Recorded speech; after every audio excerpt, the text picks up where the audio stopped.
And now we are going to move on to panel 2.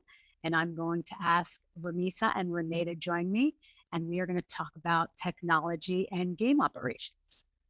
So I am going to start with Ramitha, and then I'll go to Rene. Ramitha, if you can tell us, what does a typical day look like for somebody? You are in game operations. So if you can talk a little bit about what your typical day would Yeah. So my day-to-day as a data scientist looks like talking with a lot of stakeholders, which are teams of people who are making decisions related to the business. And based on the specific questions that they have, or people on my team also may have, I just research about those topics using the data that we collect, and I provide the insights to the team, which are then used to make business decisions. be. So you are one of the people that we knock on the door a lot to come and help on that information. And a person's door that I knock on a lot, Rene, a lot. I knock on your Slack door. Can you tell us a bit about, you are in IT, and if you can tell us a little bit about what a typical day looks like for someone that's working in IT? Yes. Well, yeah.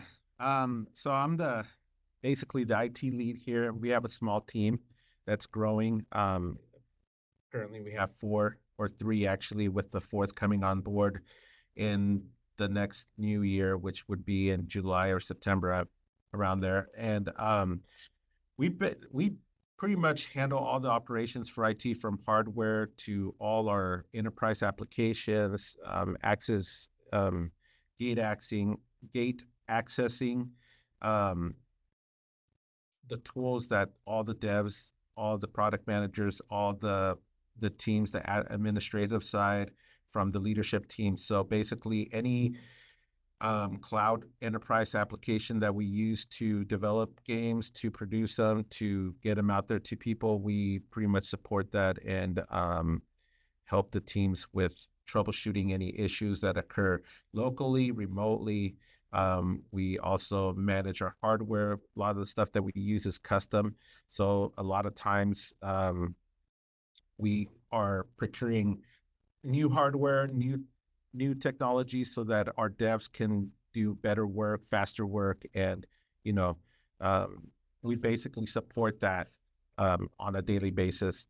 And we tend to try to have a typical banking hours, but being a global studio, our other half is in Stockholm, Sweden. So we do a lot of morning meetings with them, and we also help out with a lot of the support that they need over there as well. So it's we're not 24/7 yet, but we're getting there, and it does take a lot of people that have the ability to solve problems, not as much as coming in with skill sets. A lot of things that one thing that I could say that a lot of times that when you get a job or looking to do a job, a lot of things that you think you might have learned from school or other jobs might not apply because of how they do certain things. Microsoft is definitely at a different level just from the security aspect. I mean, we are locked down tight and it's run really well. And so trying to navigate that, it takes a little bit of time. There's a learning curve to it for us to be able to explain how to use our network, our environment. So with that comes a lot of training, comes a lot of question asking. And in our role, one thing I could tell you, if anybody's interested in coming into IT ops, you just got to be able to manage your time well and be also very social. Working here, I have yet to meet anybody or be around any situation where is a negative situation. If you want to say anything's negative, it's maybe when our coffee machines go down.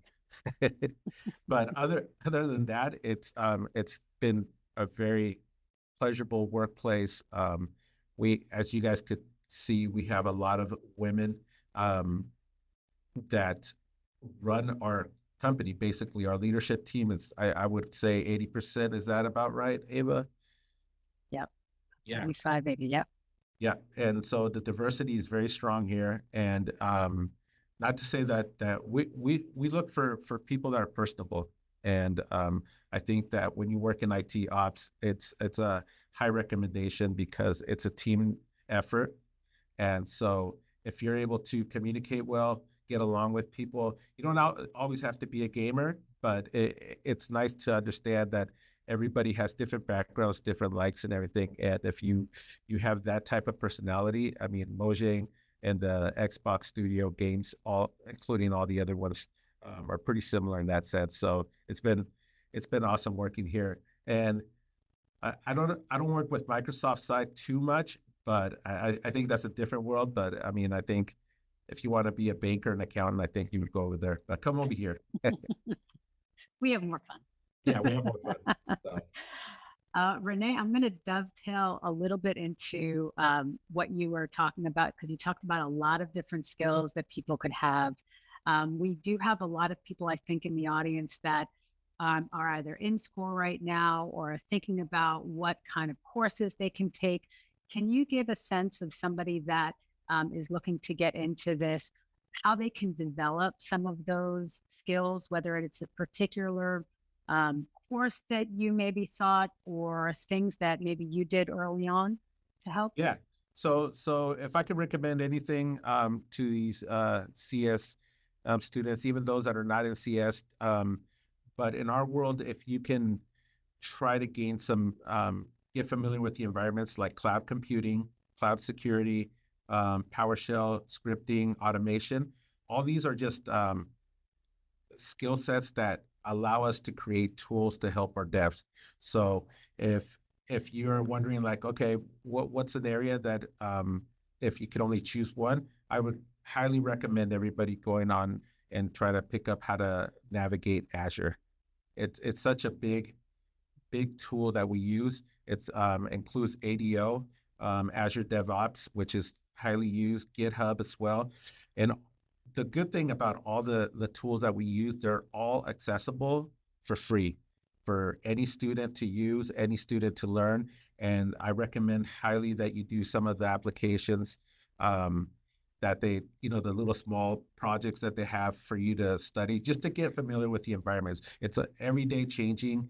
A lot of times new features come out and they don't tell us because it's coming out so quickly. But the point is that if you feel comfortable navigating it, you'll easily pick up anything. So if you have a lot of off time, instead of just watching TV and being on TikTok and being bored, if you're really serious about trying to come to a company like Microsoft or working at an Xbox game studio, I highly recommend just dive in right now. It will pay off in the long run. And then when you get to be my age, then you can be on TikTok and and watch TV all day. But put in the work now, and honestly, do not look for trying to do anything perfect.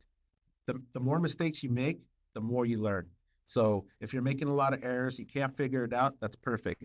That's exactly what you want to do at the end, because that's the way you learn more things. And then also, since you guys are younger with a little bit more energy, I recommend maybe creating little friend groups and clubs, and then come up with a little project, whether it's just creating a whole network and seeing if you guys could share files across different networks. That would just be a simple project that you would learn so much about networking, security, and creating environments. So, yeah. I love that. Thank you. Thank you, Rene. And Ramitha, I'm going to ask you the same thing when it comes to game ops.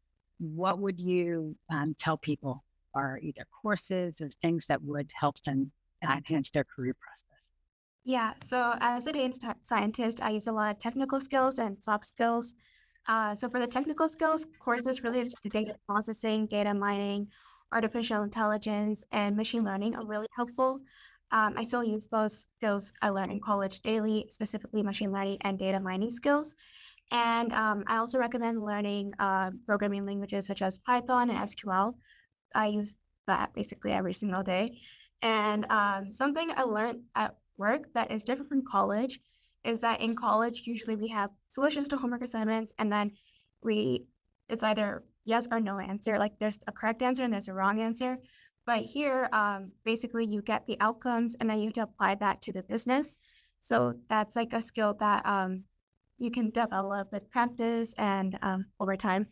So that was something different here at work. And some soft skills that I use at work are teamwork, communication, and presentation skills.